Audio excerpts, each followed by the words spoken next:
Hello, I'm Neil McIver, member of the Plymouth Select Board and member of the Plymouth Conservation Commission. And we're at the Hartman Union Building at Plymouth State University today from 10 till 2. We're having an environmental fair celebrating the spirit of Earth Day.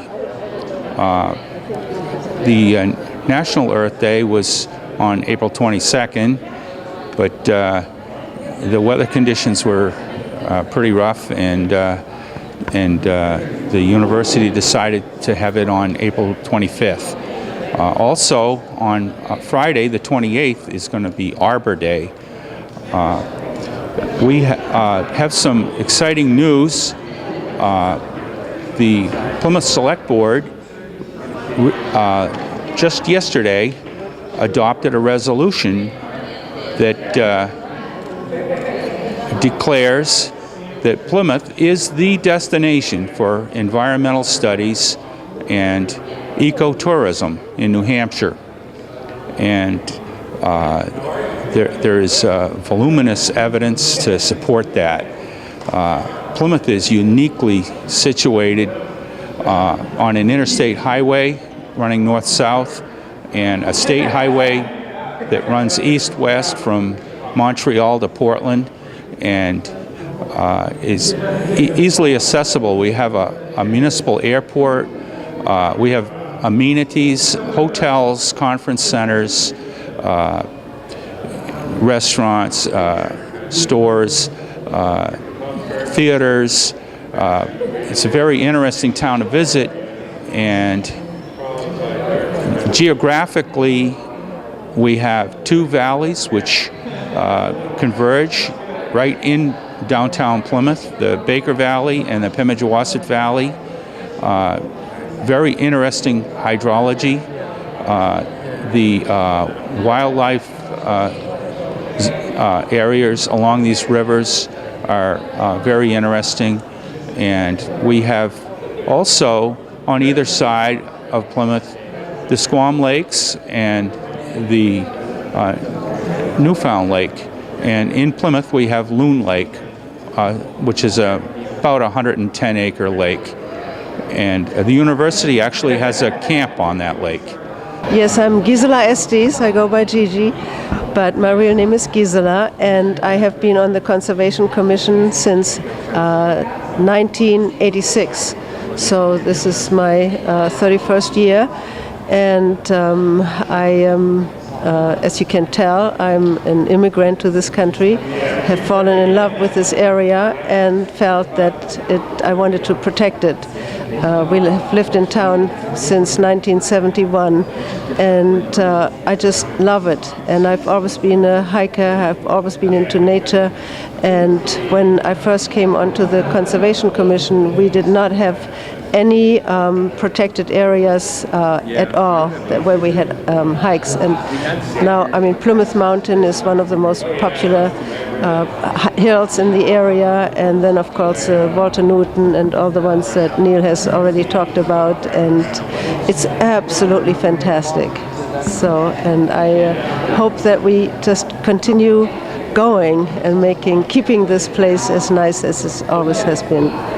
The Conservation Commission has trail days, and a group of students from Plymouth State University, from the Geography Department, or the Geography Club actually, are helping us with trail work, and it's been just fantastic. The work that they have been doing and helping us out with trail work and building things and cleaning things. And John is one of the students who has been with us before, and he will tell you a little bit about his experience. Thanks. My name is John. I'm a senior, and I was in the Geo Club about a year or so back, and we did some trail work up on Plymouth Mountain. So what we did was kind of like we blazed trails. I think we put up a new sign at the time to kind of just, get the trail going and get it ready for, hikers out there. And it's a really pretty area. I think everyone should just kind of just experience the environment out there and just kind of get to appreciate it, because I think that's just really important. Just everyone getting an appreciation for nature, because I don't know, that's like one of my passions. I'm not even like an environmental studies student or science student, but I study communications. But to me, the environment's just of like the utmost importance, because I don't know, everything the way it is, we really need to focus on like solutions, and I think that just starts with at home and caring for the environment on a personal level. How many trails are there? I don't know, but there's a lot now. There's how many? Well, the trail network has been expanded. You want to talk about it? Let Gigi describe the trails. Okay, if you hold this, Okay, I'll hold it. then thank you, John. Thank you. This is the trail going through the Walter Newton natural area, and this is the first trail we built and the first area we had. Then, and this is town land given to the town. There's an easement here, so there are two hiking trails going up to Texas Hill Road, and then in the winter there's some ski trails in there. And the fathers have given us another easement on this land over here. This is Texas Hill Road. And so we have made a connector going over to this part. And there's a nice little loop to hike there. And just a little bit over to this side, right here, is the trail to Plymouth Mountain. And that is not on here. We have a separate map for that. And it's absolutely gorgeous hiking all those trails. We're hoping to continue to expand our trail network. We have other areas that are in need of protection and access. For example, the what's called the Oxbow wetland, which lies mainly in land which belongs to Plymouth, which was cut off during a big storm when the river jumped its channel. And it's on the east side of the Pemigewasset River, opposite the sewage treatment plant, and on to the west of Interstate 93 and north of the golf course in North Ashland. And we're hoping to develop that area for access and protection. We also have a 90-odd acre piece of land on top of Tenny Mountain that was given to the town, and we'd like to develop a walking trail up there. And a long-range plan would be to connect the Favre trails to the Baker River by following Clay Brook down across Tenny Mountain Highway, and then have trails along the Baker River and maybe over as far as Loon Lake and down towards the Common Man, and then trails running back towards the boat launch down behind the courthouse. Hi, this is Gary McCool, a good friend and colleague at the university, and he has been so instrumental in getting a lot of environmental issues and also social justice issues started on campus and taken care of campus, and he's the one who has started this kind of fair for many, many, many years. Yes, this is an annual event, an outdoor, when the weather permits, environmental fair, sponsored really by the student group Common Ground, which is for which I'm the faculty advisor. It's an environmental and social justice student organization. So once a year around Earth Day or somewhere close, typically April 22nd, so today on the 25th, we've invited a number of off-campus and on-campus environmental groups to display information about the work that they do.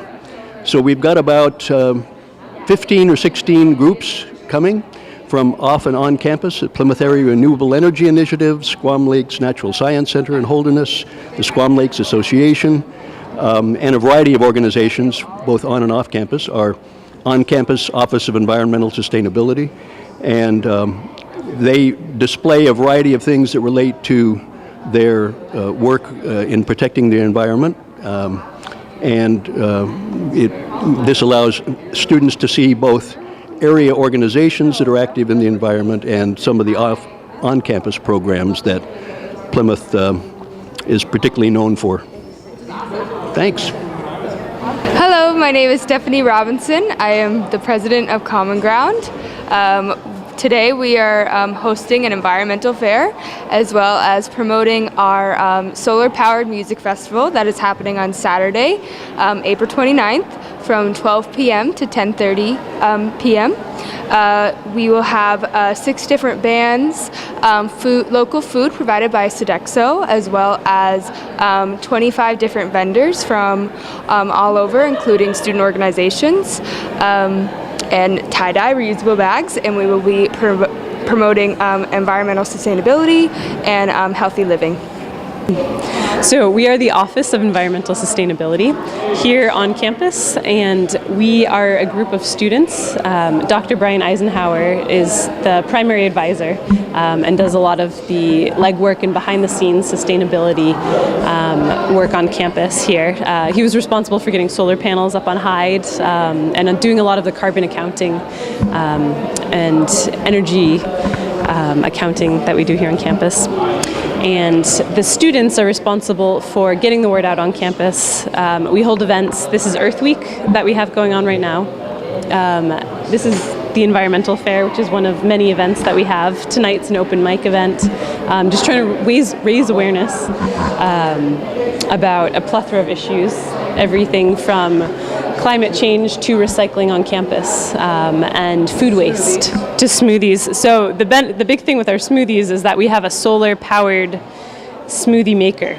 So we're able to plug our smoothie blender in to our battery that is powered by the sun. And our battery holds charge. Obviously, we're indoors, so we're not getting the energy feed that we would normally get. But the battery is strong enough to hold a charge for us to make smoothies all day for folks. So.